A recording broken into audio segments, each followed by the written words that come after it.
قلوبنا وأولانا ومولانا محمدا عبد الله ورسوله الذي أرسل إلى الناس كافة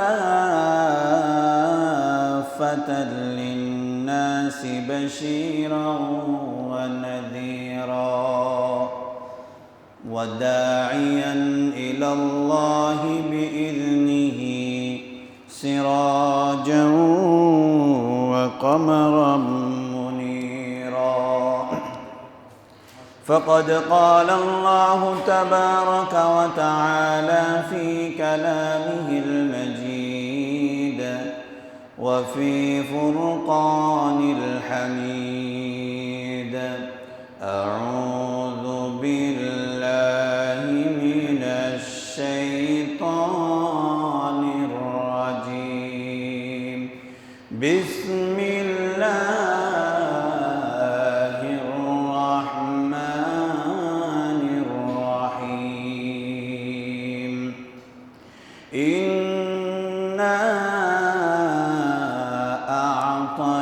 أعطيناك الكوثر فصل لربك وانحر إن شانئك هو الأبتر وقال رسول الله صلى الله عليه وسلم من كان له سعة ولم يضحي فلا يقربن مصلانا أو كما قال النبي عليه الصلاة والسلام وقال تعالى في شان حبيبه آمرا ومخبرا إن الله وملائكته يصلون على النبي يا أيها الذين آمنوا صلوا عليه وسلموا تسليما اللهم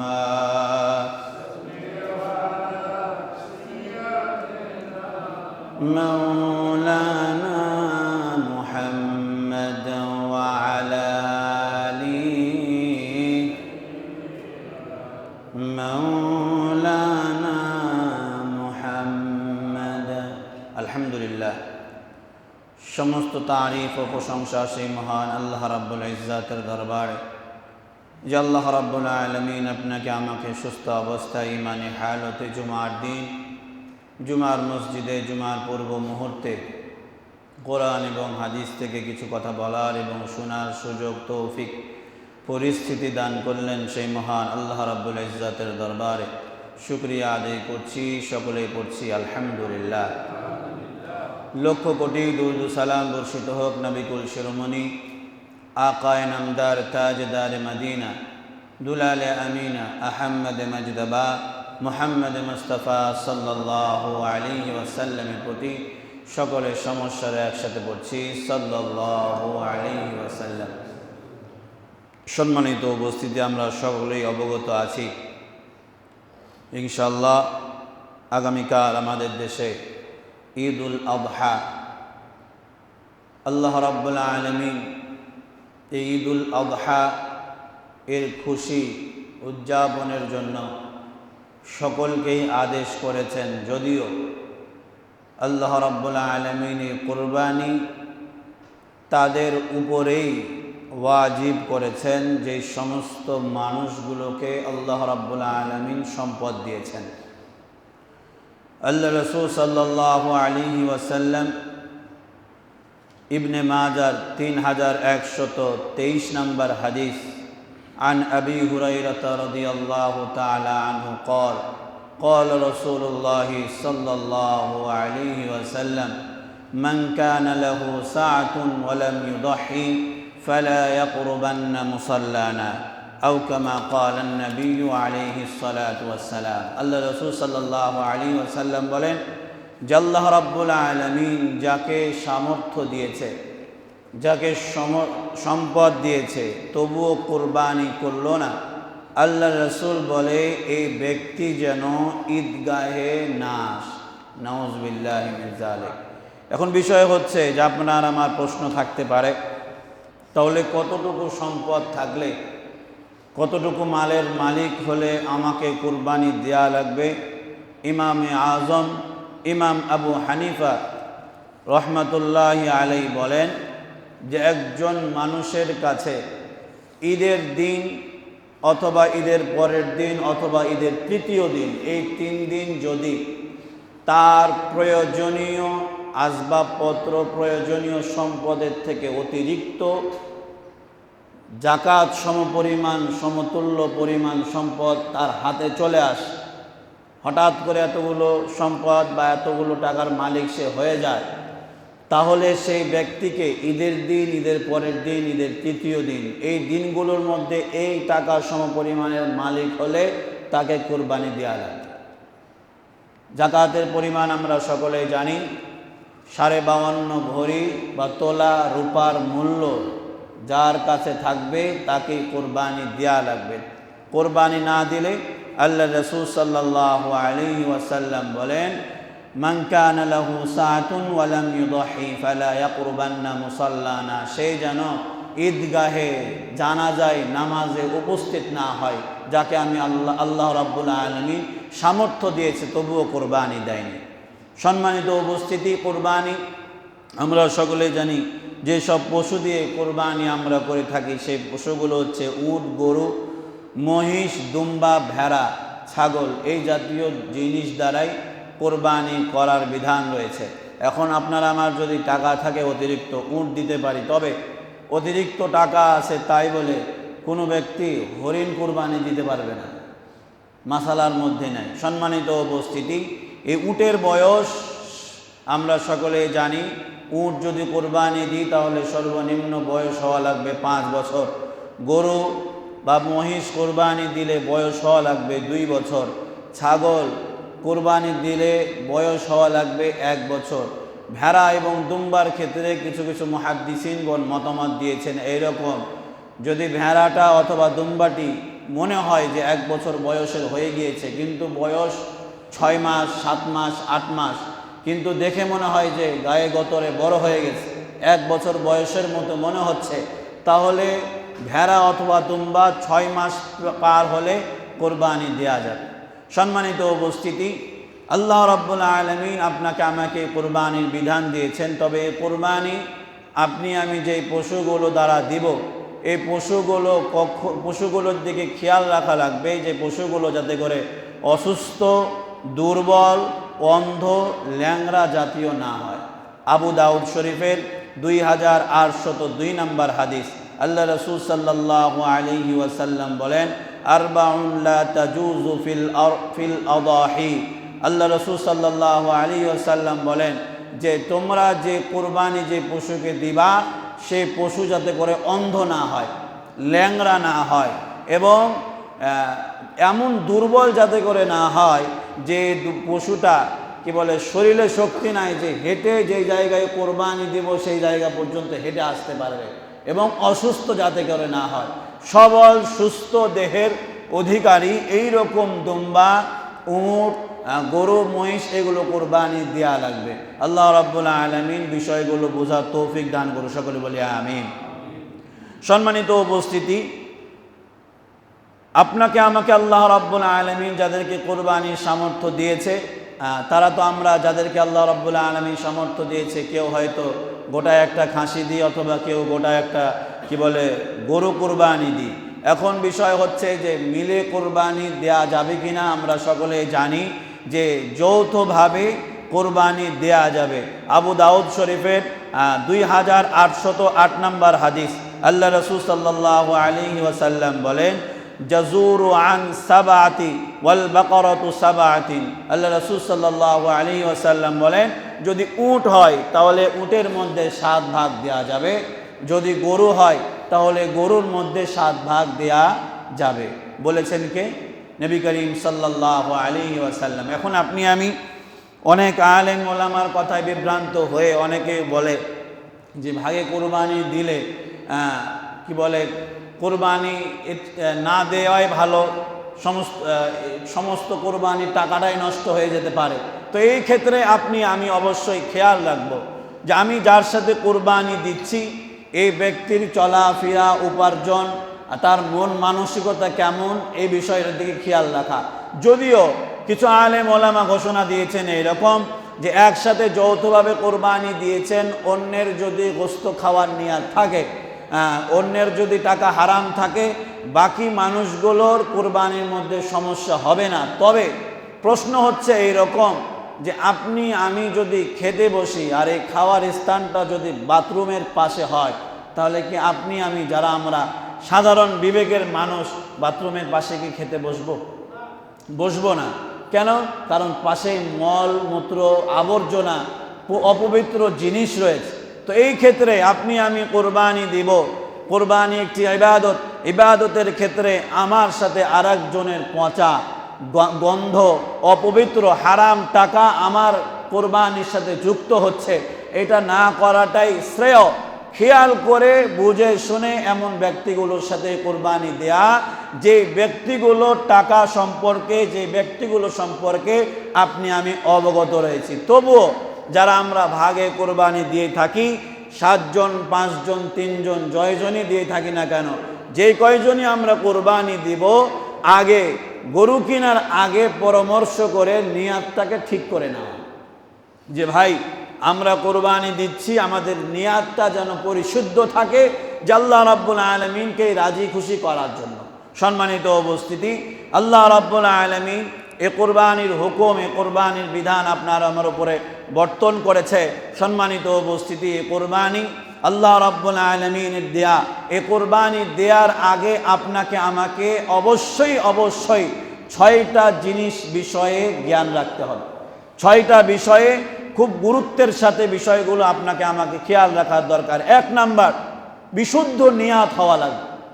1 number বিশুদ্ধ নিয়াত। বুখারী শরীফের হাদিস, আল্লাহ রাসূল সাল্লাল্লাহু আলাইহি ওয়াসাল্লাম বলেন, ইন্নামাল আমালু বিন্নিয়াত, প্রত্যেকটা কাজ নিয়াতের উপর নির্ভরশীল।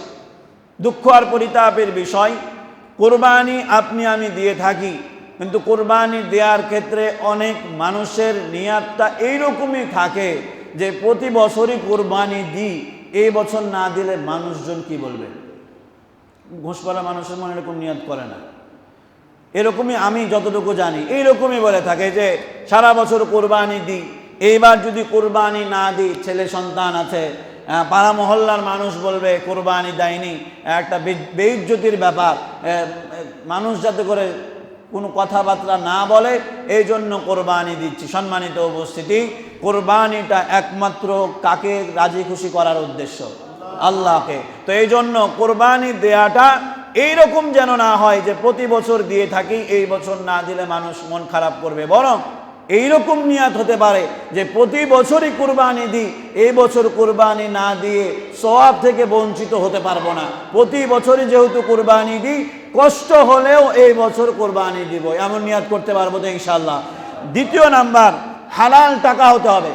ওকে নিয়ে এসে বক্তব্য দিতে লাগান তো,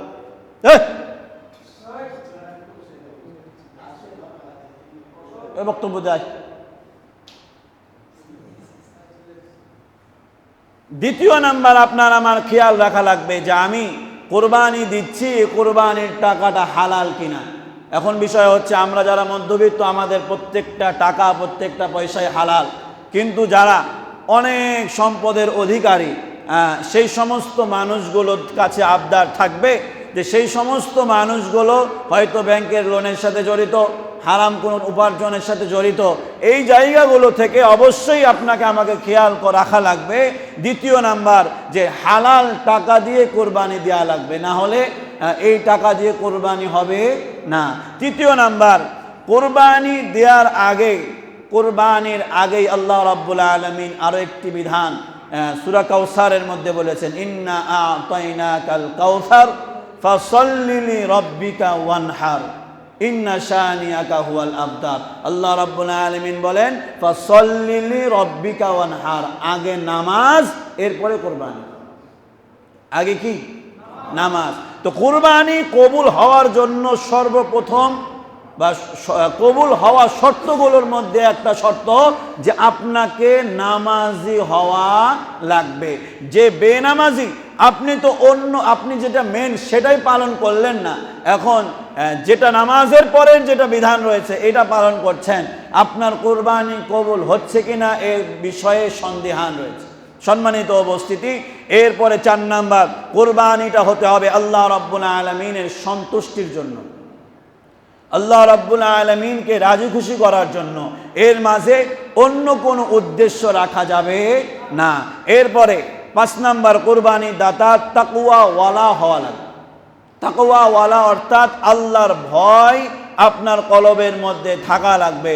আল্লাহর ভয় আপনার কলবে নাই, আপনি গুনার সাথে জড়িত, আল্লাহ রাব্বুল আলামিনের বিধিবিধানের দিকে তাওয়াক্কুল করেন না, ভ্রুক্ষেপ করেন না, এই কুরবানি কবুল হবে কিনা সন্দেহান রয়েছে। এর জন্য 5 নাম্বার, কুরবানি দাতা তাকওয়া ওয়ালা হওয়া চাই। এরপরে 6 নাম্বার শর্ত হচ্ছে যে সামর্থ্যবান হওয়া লাগবে। আল্লাহ রাব্বুল আলামিন যাদেরকে সামর্থ্য দিয়েছে, আল্লাহ রাব্বুল আলামিন যেন তাদের সবাইকে কুরবানি দেওয়ার মন মানসিকতা তৌফিক দান করে, সকলে বলি আমিন। এখন প্রশ্ন থেকে যায় যে আমাদের যাদের সামর্থ্য নেই আমরা কি কুরবানি দিতে পারবো না? আপনার উপরে কুরবানি ওয়াজিব নয়, তবে যদি আপনি দেন সওয়াব দেওয়ার মালিক একজন, তিনি কে? আল্লাহ রাব্বুল আলামিন। অবশ্যই অবশ্যই সওয়াব দিবে। সম্মানিত উপস্থিতি, কুরবানির ইতিহাস এর প্রেক্ষাপট নিয়ে গত জুমায় আলোচনা হয়েছিল। আজকে কুরবানির মৌলিক 6টি শিক্ষা নিয়ে আমরা আলোচনা করব ইনশাআল্লাহ। আল্লাহ রাব্বুল আলামিন এই কুরবানির মধ্যে সর্বপ্রথম 1 নাম্বার শিক্ষা আপনার আমার জন্য রয়েছে, আল্লাহর আনুগত্যের ক্ষেত্রে পিছপা হওয়া যাবে না।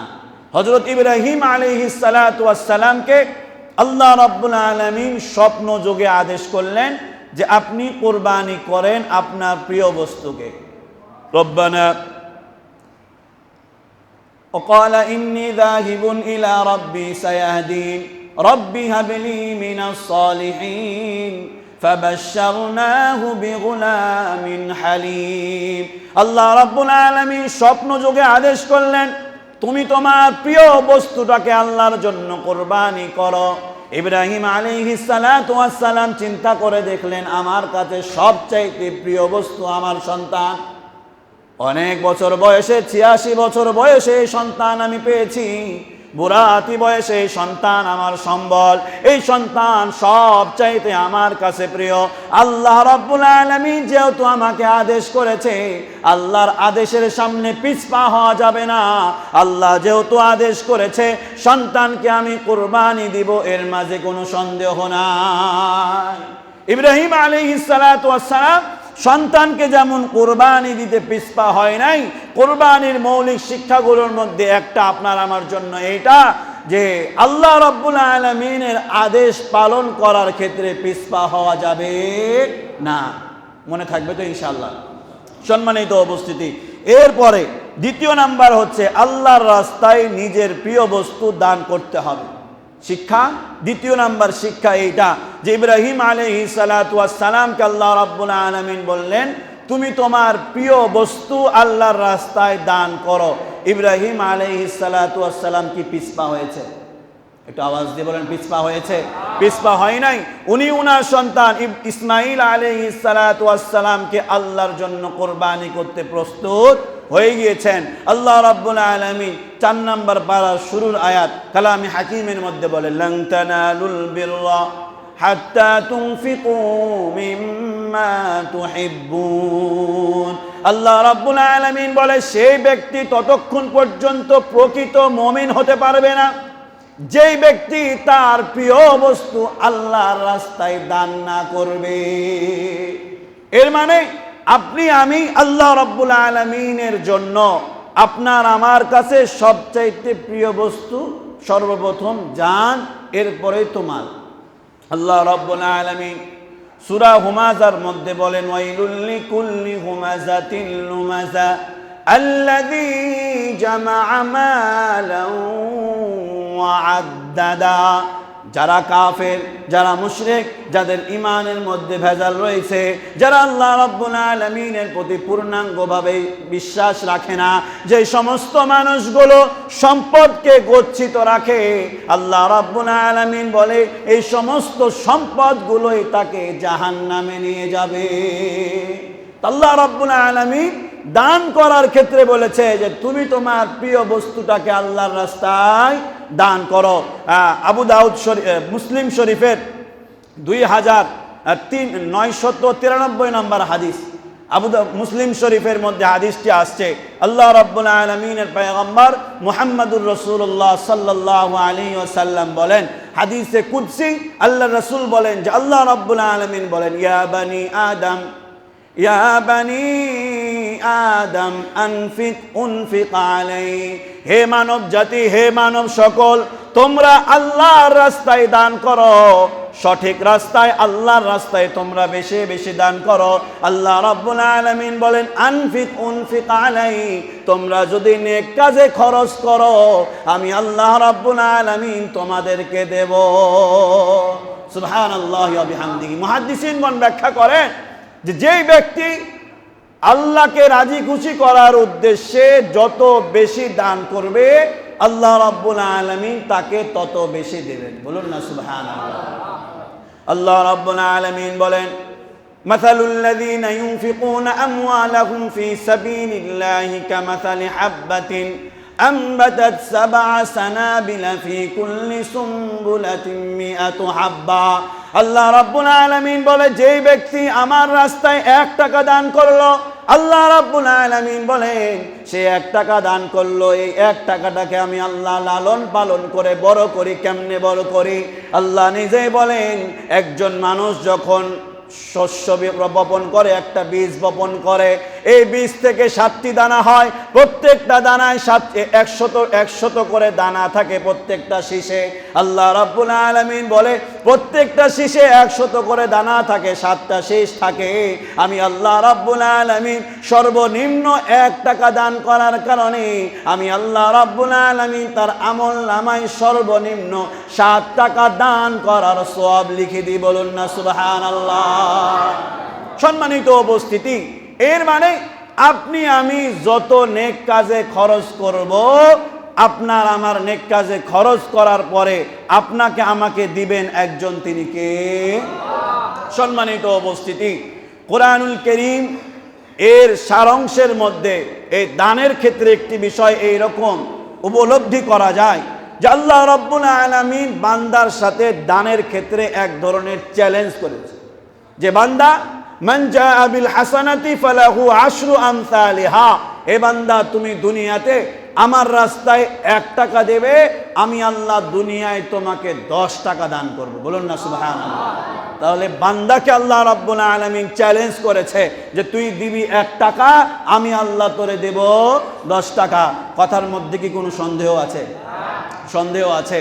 সম্মানিত উপস্থিতি, এর মানে আপনি আমি এতটুকু পেলাম যে আল্লাহর রাস্তায় খরচ করলে আপনাকে আমাকে আবারও দিবেন একজন। সম্মানিত উপস্থিতি, দুঃখ আর পরিতাপের বিষয় এই যে আল্লাহর রাস্তায় খরচ করা, নেক কাজে খরচ করার বক্তব্যগুলো মসজিদ থেকে হয়, মেম্বার থেকে হয়, নাকি সাধারণ মানুষ বলে?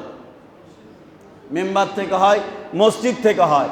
দুঃখ আর পরিতাপের বিষয় যে মসজিদ থেকে, যে মেম্বার থেকে ওয়াজ হয় যে আল্লাহর রাস্তায় খরচ করলে আল্লাহ রাব্বুল আলামিন দেবেন, সম্পদ জমিয়ে রাখা যাবে না। দুঃখ আর পরিতাপের বিষয় যে মসজিদ থেকে, যে মেম্বার থেকে এই বক্তব্য হয়, সেই মসজিদেই এইরকম হয় যে কমিটি যারা থাকে এরা তাদের মসজিদের সম্পদকে জমিয়ে রাখে, ইমাম মুয়াজ্জিনের বেতন দেওয়ার ক্ষেত্রে কার্পণ্যতা করে। কথা কি গায়ে মাখিয়ে নিচ্ছেন নাকি? আপনাদের গায়ে লাগলো মনে হয়। ইমাম মুয়াজ্জিনকে বেতন দেওয়ার ক্ষেত্রে কার্পণ্যতা করে, আবার ঈদের বোনাস দেওয়ার ক্ষেত্রেও কার্পণ্যতা করে, কিন্তু ব্যাংকে হাজার হাজার টাকা জমা আছে। তো এই যে আল্লাহ বলেছেন যে নেক কাজে খরচ করো, এই সমস্ত মানুষগুলো খরচ করতে ভয় পায়, কারণ তাদের ঈমানের মধ্যে ভেজাল আছে। আল্লাহ রাব্বুল আলামিন কালামে হাকিমের মধ্যে বলেন সূরা তাওবার 9 নম্বর সূরা তাওবার 18 নম্বর আয়াতের মধ্যে বলেন, ইন্নামা ইয়ামুরু মাসাজিদাল্লাহি মান আমানা বিল্লাহি ওয়াল ইয়াউমিল আখির ওয়া আকামাস সালাতা ওয়া আতাউজ যাকাতা ওয়া লাম ইয়াখশা ইল্লাল্লাহ। আল্লাহ রাব্বুল আলামিন বলেন, ইন্নামা ইয়ামুরু মাসাজিদাল্লাহ, মসজিদ পরিচালনা করবে কারা? এই বিষয়ে আল্লাহ বলেন, মান আমানা বিল্লাহি ওয়াল ইয়াউমিল আখির, যে আল্লাহ রাব্বুল আলামিনের প্রতি পূর্ণাঙ্গ বিশ্বাস রাখবে, আখিরাতের প্রতি পূর্ণাঙ্গ বিশ্বাস রাখবে, নামাজ কায়েম করবে, যাকাত দিবে।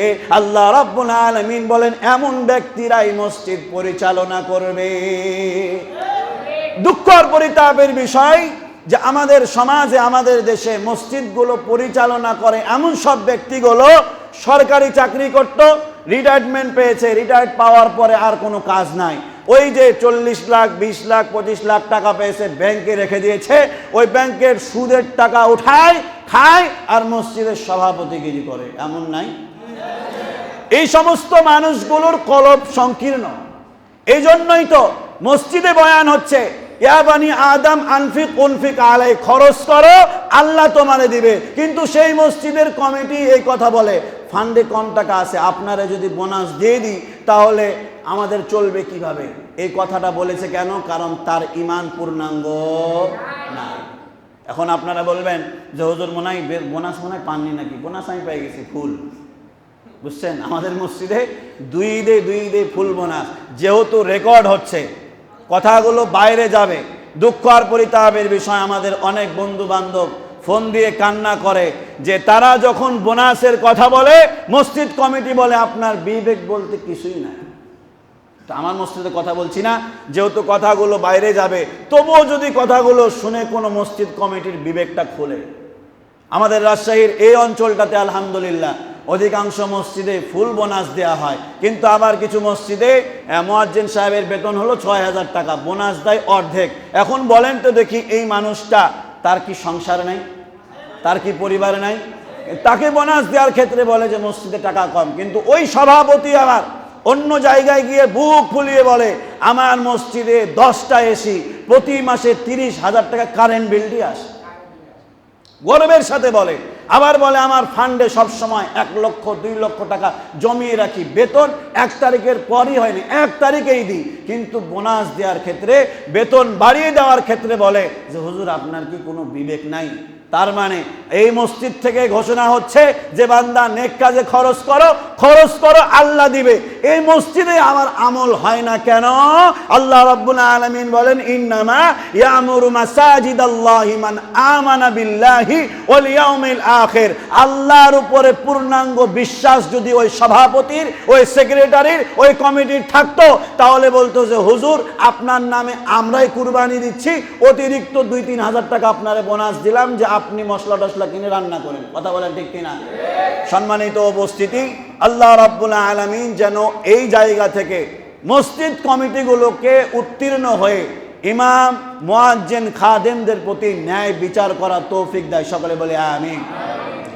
আমি কিন্তু বারবার বললাম যে আমাদের মসজিদে কিন্তু ফুল হয়ে গেছে।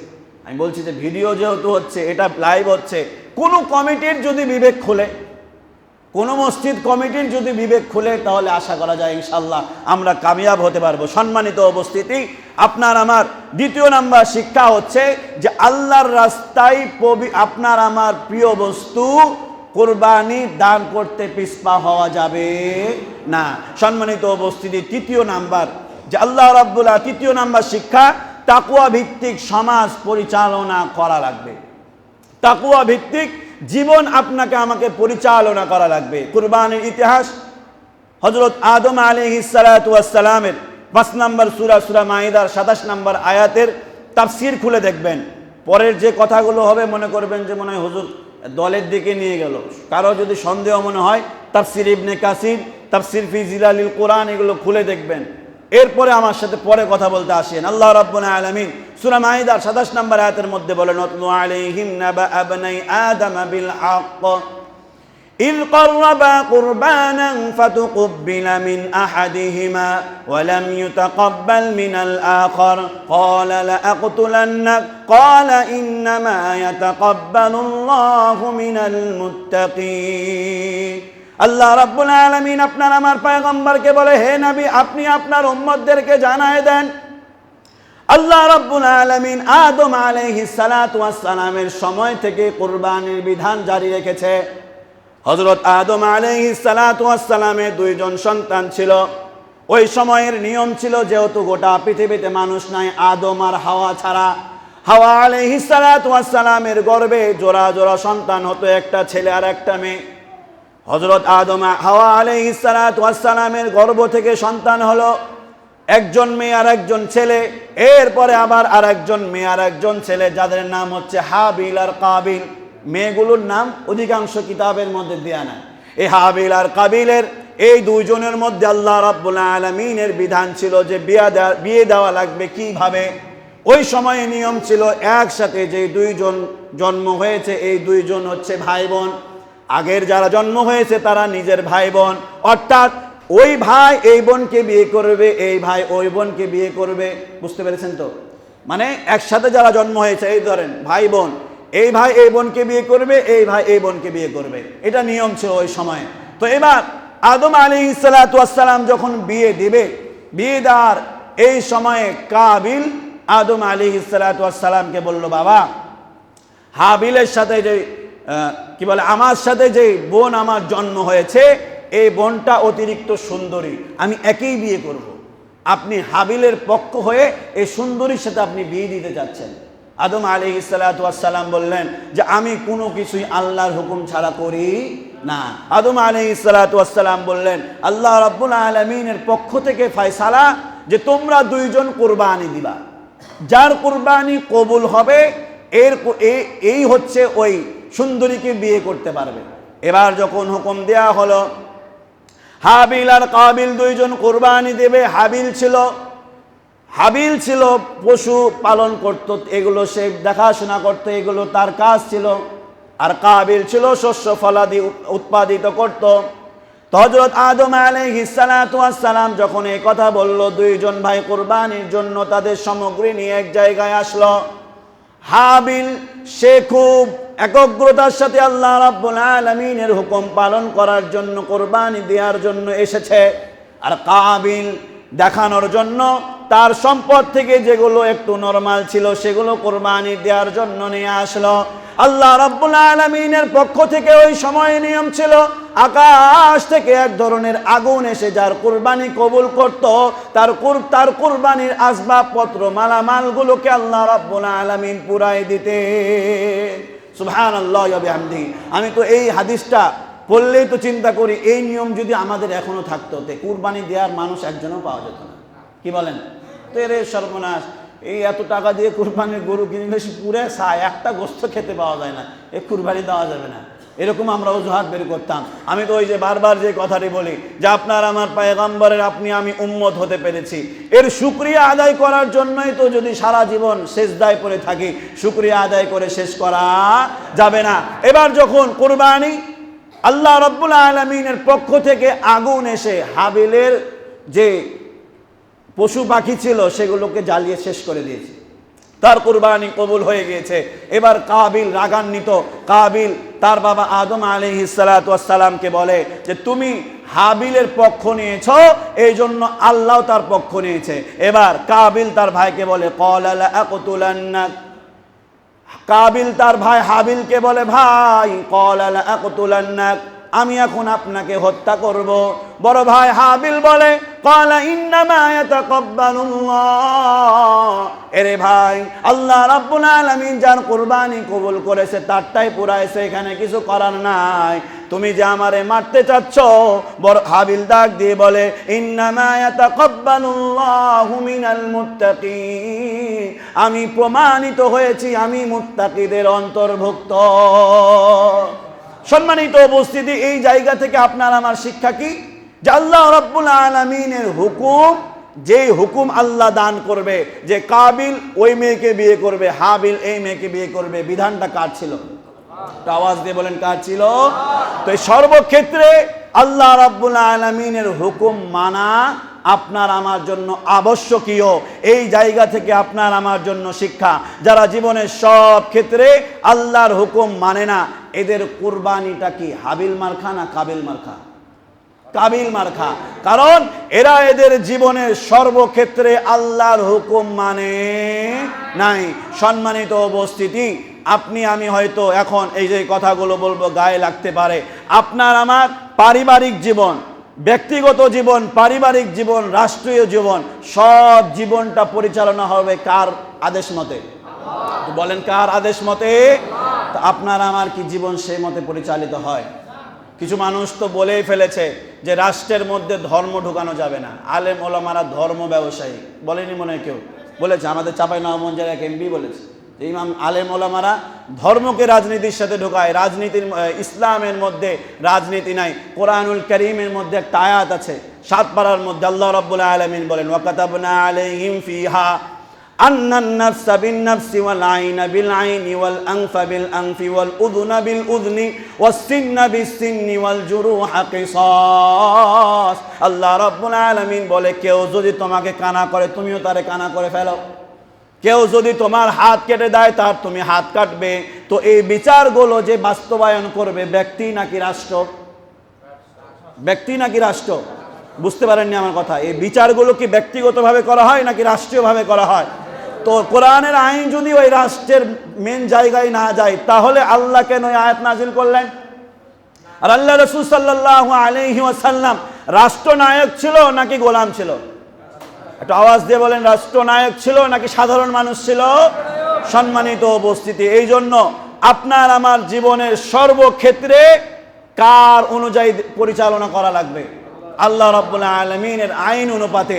কোনো ব্যক্তি, কোনো মানুষের মন গড়া সংবিধান দিয়ে রাষ্ট্র, ব্যক্তিগত জীবন, পারিবারিক জীবনের মধ্যে শান্তি আনা সম্ভব নাই। সম্মানিত মুসলমান ভাইরা আমার, এই জন্য আপনাকে আমাকে কুরবানি শিক্ষার মধ্যে একটা শিক্ষা এরকম রাখা লাগবে যে সর্বক্ষেত্রে কোনো মানব রচিত সংবিধান নয়, আল্লাহর রচিত সংবিধানকে পালন করব। এই ক্ষেত্রে কোনো নেতা, কোনো আদর্শ আপনার আমার হতে পারে না। কথা বলেন ঠিক কিনা? আপনার আমার মতামত এইরকম থাকবে। আল্লাহ রাব্বুল আলামিন যাকে আপনার আমার পিতা বলে ঘোষণা করেছেন, মিল্লাতে আবিকুম ইব্রাহিম, সে আপনার আমার জাতির পিতা। যাকে আপনার আমার আল্লাহ বলেছেন আপনার আমার নেতা মুহাম্মদুর রাসূলুল্লাহ, যাকে আপনার আমার নেতা আল্লাহ রাব্বুল আলামিন বলেছেন সংবিধান কোরআন, এর বাইরে কোনো কিছু আমরা মানি না। কথা বলেন ঠিক কিনা? এই মানব রচিত সংবিধান, হাসিনা সরকার ছিল তখন সে তার মতো গোছিয়েছে, আবার আরেকজন সরকার আসবে সে তার মতো গোছাবে, এইরকম কিয়ামত পর্যন্তই চলতে থাকবে। আমরা যদি এখনো স্পষ্টভাবে সবাই আওয়াজ না তুলি যে সংবিধান কোরআনই হওয়া লাগবে, যা 1450 বছর আগে এসেছে তার মধ্যে কোনো পরিবর্তন আসে নাই, কিয়ামত পর্যন্ত আসবে না। বাংলাদেশেও সেই কোরআনের আইন আমরা চাই। কথা বলেন ঠিক কিনা? এইটা যতদিন আপনি আমি বুঝতে পারবো না, আপনি আমি কোনোদিন শান্তি পাবো। এখন অনেকে বলতে পারে যে হুজুর মানে জামাত ইসলামের খাইয়েছে মনে হয়। আমি বারবার যে কথাটি বলি, আপনি বিএনপি করেন আর যাই করেন না কেন, আপনার দলের মানুষ কোরআন মানে না, আপনার নেতা কোরআন মানে না, ইসলাম বিদ্বেষী কথাবার্তা বলে, আপনি সেই দলের হয়ে কাজ করেন, কিয়ামতের মাঠে কি পরিচয় দিবে এটাই বুঝে থাকেন আপনি। সম্মানিত মুসলমান ভাইয়েরা আমার, রাগ করলেন নাকি? সম্মানিত উপস্থিতি, এরপরে হচ্ছে 4 নাম্বার শিক্ষা কোরবানির, যে ইমানি পরীক্ষা আপনাকে আমাকে দৃঢ়ভাবে দেওয়া লাগবে। যেই সময়ে আসুক ইমানি পরীক্ষা, তবে ইমানি পরীক্ষা আসবে তখনই যখন আপনি আমি ইমানের পথে চলবো। ইমানের পথে চলবো। ইমানের পথে চলা মানে একজন প্রকৃত মুমিনের বৈশিষ্ট্য এটাই যে আল্লাহ রাব্বুল আলামিন কালামে হাকিমের মধ্যে যতবার নামাজের কথা বলেছেন ততবারই বলেছেন ওয়া আকিমুস সালাহ, নামাজকে প্রতিষ্ঠিত করা লাগবে। বলেছেন কে? নামাজ কি পড়ার কথা বলেছে নাকি সমাজে প্রতিষ্ঠার কথা বলেছে? তো এই সমাজে, রাষ্ট্রে নামাজ প্রতিষ্ঠা করতে গেলে কি এমনিতেই হবে? ওই সগলখোরগুলোকে ক্ষমতায় দিলে হবে নাকি যারা কোরআনওয়ালা তাদেরকে ক্ষমতায় দেওয়া লাগবে? এখন বলতে পারেন যে হুজুররা কিছু বুঝে না, তো আমারও সোজা কথা, হুজুরেরা যদি কিছু না বোঝে আপনারা যারা অতিরিক্ত বোঝেন, বাংলাদেশে এখনো অনেক আল্লাহওয়ালা বড় বড় আলেম ওলামা আছে, আপনারা ঘোষণা করেন যে আমরা কোরআন অনুযায়ী দেশ চালাবো, আলেম ওলামাদের কাছ থেকে আমরা পরামর্শ নেব, তাহলেই তো সমাধান হয়ে যায়। কি বলেন? তো এর মানে যারা কোরআনকে এবং নামাজকে প্রতিষ্ঠা করতে চায় না, বুঝতে হবে ডাল মে কুছ কালা হে, এই ব্যক্তিগুলো তাদের পকেট ভরানোর জন্য এখন থেকে চিন্তা ফিকির লাগিয়ে দিয়েছে। কথা বলেন ঠিক কিনা? তো এই যে মানুষগুলো এখন থেকে এরকম করছে, ক্ষমতা যদি আবার পেয়ে যায় কি হবে সামনে সেই চিন্তায় করে। এখন মনে হয় রাজনীতির ওয়াজ হয় এই মসজিদে, এরকম মনে করলেন নাকি? সূরা আনআমের মায়েদার 27 নম্বর আয়াতের তাফসীর থেকে বললাম। এরপরে আসেন, ইমানি পরীক্ষা হবে তখনই যখন আপনি আমি ইমানের পথে থাকবো, আল্লাহর আইনকে আল্লাহর জমিনে বাস্তবায়ন করার জন্য যখন আপনি আমি পরিশ্রম করব, তখন ইমানি পরীক্ষা আসবে। নচেত ওই চায়ের স্টলে বসে খালি গল্প করবেন যে আসলে এবার দেশের মধ্যে কোরআনের আইনকে নিয়ে আসা লাগবে, আপনার ইমানি পরীক্ষা জীবন আসবেও না, ওই চায়ের দোকান থেকে শেষ। সম্মানিত উপস্থিতি, ইমানি পরীক্ষা আসবে তারই যার না ইমান আছে, যার ইমান নাই পরীক্ষা আসবে কিভাবে? ইমান না থাকলে তো পরীক্ষা আসার কোনো সম্ভবই নাই। তো ইমান আনার জন্য আপনি আমি যেই জায়গাতেই আছি, নাম ধরে বলছি, যারা বিএনপি করেন, জাতীয় পার্টি করেন, জামাত ইসলাম করেন, যেই করেন না কেন, আপনি আপনার দলের নেতাকে বলেন যে নেতা, আপনার সাথে আমি আছি ততক্ষণ, কোরআনের সাথে রাসূলের সাথে আপনি যতক্ষণ। কথা বলেন ঠিক কিনা? তারপরেই দেখেন আপনার পিছনে কেমন লাগে। কয়েকদিন আগে ফেসবুকে দেখলাম একজন বক্তব্য দিয়েছে, কোন নেতা জানি না, তো একজন দিক থেকে তাকবীর দিয়েছে যে তোমার নেতা আমার নেতা বিশ্বনবী মুস্তাফা। কিসের নেতা রে? এখানে আমি নেতা। এই মানুষের চরিত্র কেমন হতে পারে আপনারাই বলেন। তো সম্মানিত উপস্থিতি, এই কুরবানি শিক্ষা যে ইমানি পরীক্ষা আসলে পরীক্ষায় উত্তীর্ণ হওয়ার জন্য নিজের সর্বোচ্চ চেষ্টা করা লাগবে। পারবো তো ইনশাআল্লাহ? আর তখনই পরীক্ষা আসবে যখন ইমানকে আল্লাহ রাব্বুল আলামিনের এই দেশের মধ্যে কোরআনের আইনকে বাস্তবায়ন করার চিন্তা ফিকির করব। একটা কথা বলেন তো, যত নবী রসুল এসেছে, এই নবী রসুলদের কাজ কি ছিল? আল্লাহর জমিনে আল্লাহর দ্বীনকে প্রতিষ্ঠা করা, এটাই তো কাজ ছিল। এর বাইরে কি কোনো কাজ ছিল? তাহলে যারা বলে যে হুজুররা হলো ইসলামের মধ্যে রাজনীতি নাই, তো নবীরা কি ঘোড়ার ডিম করে গেছে নাকি? কথা বুঝতে পারেন? রাগ করলেন নাকি? আল্লাহর জমিনে আল্লাহর আইন বাস্তবায়ন করেছে সমস্ত পয়গম্বর। এখন সিয়াসিত্তার সব কিতাব পড়েও যদি খুঁজে না পান, তাহলে কি পড়েছেন আল্লাহই জানে। সম্মানিত উপস্থিতি, এরপরে 5 নাম্বার হচ্ছে শয়তানকে পরাজিত করার ক্ষেত্রে সর্বোচ্চ চেষ্টা করা লাগবে। ইব্রাহিম আলাইহিস সালাতু ওয়াস সালামকে শয়তান বারবার ওয়াসওয়াসা দিচ্ছিল যখন ইসমাইলকে নিয়ে আসতেছিল। ইব্রাহিম আলাইহিস সালাতু ওয়াস সালাম কয়েকবার শয়তানকে পাথর নিক্ষেপ করেছে জামারায়। কেউ কেউ বলে 7 বার, কেউ কেউ বলে আরো বেশি। শয়তানকে বারবার পাথর নিক্ষেপ করেছে। এখন আপনি আমি হয়তো শয়তানকে পাবো না, কিন্তু সমাজের মধ্যে দেখবেন শয়তানের কিছু চেলাচামুন্ডা আছে। কে রকম? আপনার বউ যদি পর্দা অনুযায়ী চলে, বলবে কিরে, আছে না এরকম? আপনার মা যদি পর্দা অনুযায়ী চলে, কিরে তোর মা এতদিন উদাম হয়ে ঘুরে বেড়ালো, এখন বোরখা পড়ছে, কয়দিন দেখি, এরকম নাই? তখন বুঝে নেবেন যে এটা শয়তানের রূপ ধারণ করে এসেছে। কারণ আল্লাহ রাব্বুল আলামিন শয়তানকে ক্ষমতা দিয়েছে একটা, যে সে 2টা ক্ষমতা, যে সে মানুষের রগে রগে রক্তে রক্তে প্রবাহিত হতে পারে। আর একটা হচ্ছে যে আল্লাহ রাসূল ব্যতীত সমস্ত মানুষের সে রূপ ধারণ করতে পারে। এই ক্ষমতা আল্লাহ রাব্বুল আলামিন তাকে দিয়েছে। তো মানুষের রগের মধ্যে ঢুকে আপনাকে তখন এই পরামর্শ দেয়, তোর বউ এরকম মুখ ঢেকে চলাফেরা করে, বাড়ির মধ্যে সারাদিন থাকে, দেখিস আবার অন্য কারোর সাথে পালিয়ে না যায়। এরকম আপনাদেরকে না বললে আমাদেরকে বলে। সম্মানিত উপস্থিতি, বুঝে নেবেন যে এই সমস্ত মানুষগুলো এই সমস্ত কথাগুলো বলে, এরা হচ্ছে মানবরূপী, কি বলে, মানবরূপী শয়তান। এদের থেকে দূরে থাকা লাগবে। পারবো তো ইনশাআল্লাহ? এরপরে আসি 6 নাম্বার, আপনি আমি কুরবানি দিব। এই কুরবানি পশুই কেন হয়েছে? অনেকগুলো মুহাদ্দিসিনগণের একটাই মতামত যে আল্লাহ রাব্বুল আলামিন পশু এই জন্যই দিয়েছেন যে পশুত্বমূলক আচরণ নিজেই আগে খায়। এরকম পশুরা তো এরকমই, ছোটরাও দেখবেন খেতে পাওয়া কার না পাক, মায়ের যে স্তনে যখন দুধ খায়, ঠেলা ঠেলি মারামারি, আগে নিজেরটাই। তো আল্লাহ রাব্বুল আলামিন এই জায়গা থেকে আপনাকে আমাকে শিক্ষা দেয় যে পশুত্বমূলক আচরণ দূর করা লাগবে। পারবো তো ইনশাআল্লাহ?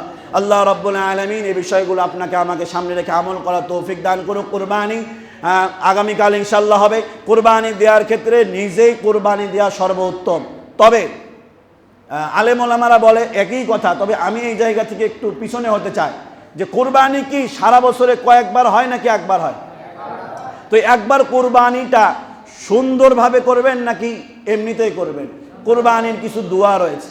কোরবানি দেওয়ার আগে ইন্নী ওয়াজ্জাহতু ওয়াজহিয়া লিল্লাযী ফাতারাস সামাওয়াতি ওয়াল আরদা আলা মিল্লাতি ইব্রাহিম আলাইহিস সালাতু ওয়াস সালাম হানিফাও ওয়া মা আনা মিনাল মুশরিকিন ইন্না সলাতি ওয়া নুসুকি ওয়া মাহইয়ায়া ওয়া মামাতি লিল্লাহি রাব্বিল আলামিন। এই দোয়াগুলো রয়েছে কোরবানি দেওয়ার আগে, এরপরে কোরবানি দেওয়ার পরে। এই সমস্ত দোয়াগুলোকে আমরা পারি? ওই বিড়ি খেতে খেতে মেরে চাকর। তো এই কোরবানি বছরে যেহেতু একবার, সুন্দরভাবে হোক, এটাই তো আমাদের কাম্য।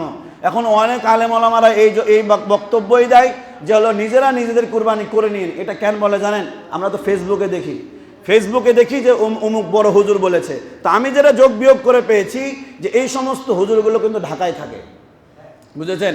মানে কোনো রকম যদি এই ওয়াজটা করে ঈদের দিন ছুটি পাওয়া যায়, বুঝছেন? এখন এই ওয়াজ যদি করা হয় তো মানুষ তো ধরবে যে হোস্টেলে আপনি থাকেন, কিন্তু ওই তো থাকে ঢাকায়, বাড়ি তো বিভিন্ন জায়গায়। এখন এই ওয়াজ করে নিজের কুরবানি নিজেই করা উত্তম, এটাই বৈশিষ্ট্য। তাহলে হ্যাঁ ঠিক আছে, তাহলে বিসমিল্লাহ আল্লাহু আকবার চালা করুন। ওই সারা বছর একই থাকা, এরকম থাকার চাইতে একটু সুন্দরভাবে কোরবানি দেওয়া উচিত। কি বলেন? এমন হুজুর আপনি নতুন ফতোয়া নিয়ে আসলেন। নতুন ফতোয়া থেকে আর একটা কথা মনে পড়লো, আমি এর আগেও কয়েকবার বলেছিলাম যে নিজ থেকে মাতাব্বরি করে কোনো মাসালা বলবেন না। আমি বুঝতেই পারি না যে আমি এই এলাকায় মা বোনদেরকে যে এতবার উপরের মাইকে বারবার ঘোষণা দেওয়া হয় যে নিজে নিজে মাতাব্বরি করবেন না, তবুও কয়েকজন মনে হয় মা এরকম আছে, বড় বড় মুফতি সাহেব, ভাবছি চাকরি সাইডে ওদেরকে বসায়। আমাদের এই মহল্লায় এরকম কিছু আছে। একটা কথা যোগ বিয়োগে মনে রাখেন, ইসলাম নারীদের ক্ষেত্রে এরকম বিধান দিয়েছে যে একজন নারী যদি সাক্ষী হয় সেই নারীর কথা ধর্তব্য নয়। ওই যে বড় আলেম বসে আছেন ওখানে, উনি একজন বড় আলেম। ইসলামে একজন নারীর কথা ধর্তব্য নয়, ওই নারীর সাক্ষী না হয় হবে না। দুইজন যদি হয় তাহলে একজন পুরুষের সমপরিমাণ হয়। কি হয়? দুইজন নারী তাহলে একটা সাক্ষী হলো। আর একক যদি নারী হয় ইসলামে তার সাক্ষী নেওয়া হবে না। এরপরে আসেন, আল্লাহ রাসূল সাল্লাল্লাহু আলাইহি ওয়াসাল্লামের এতগুলো স্ত্রী ছিল, 1 লক্ষ মতান্তরে 2,24,000 পয়গম্বর ছিল, একজনও নারী ছিল? নবী হয়ে এসেছিল নারী।